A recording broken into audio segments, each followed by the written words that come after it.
Welcome back in our channel Munima কিচেনে সবাইকে স্বাগত জানাই প্রথমেই। তো আজকের আমরা বানাচ্ছি একদম সহজ একটা রেসিপি, চালতার চাটনি। তো চালতার চাটনি বানাতে আমরা প্রথমেই নিয়ে নিয়েছি চালতাটাকে কেটে সেদ্ধ করে রেখেছি। আর নিয়েছি এখানে আখের গুড় আর 5 মেশালি মশলা, শুকনো লঙ্কা। 5 মেশালি মশলার মধ্যে কি কি লাগছে মা বলো?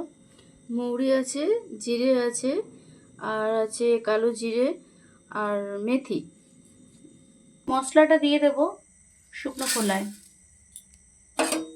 কড়াইয়ের মধ্যে দিয়ে দেবো সর্ষের তেল। ফোড়নের জন্য আমরা ইউজ করছি সাদা সর্ষে।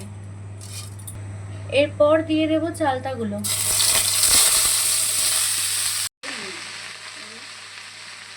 যেহেতু আচার মিষ্টি, তাই জন্য ব্যালেন্স করার জন্য একটু নুন দেবো।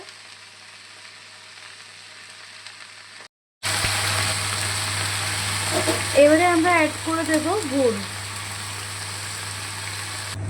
তো এরপরে গুড় আর চালতাটা খুব ভালো করে মিক্স করে নিতে হবে। আমরা এখানে অ্যাড করেছি গুড়, তো চাইলে কেউ চিনি দিয়েও করতে পারে। তো আমরা শুকনো খোলায় যে মশলাটা নেড়ে চেড়ে রেখেছিলাম সেটাকে এবারে পাউডার বানিয়ে নেবো মিক্সিতে। তো দেখুন, ভাজা করা যে মশলাটা পাউডার করলাম সেটাকে এবারে মিশিয়ে দেব পরিমাণ মতো।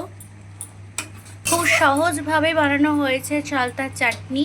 তো এটাকে কেউ কেউ আচারভাবেও বানিয়ে ফ্রিজে স্টোর করে রাখতে পারে। আর যদি রেসিপিটা ভালো লেগে থাকে তো লাইক, কমেন্ট, শেয়ার, সাবস্ক্রাইব করবেন, বেল আইকনটা প্রেস করে দেবেন। ধন্যবাদ।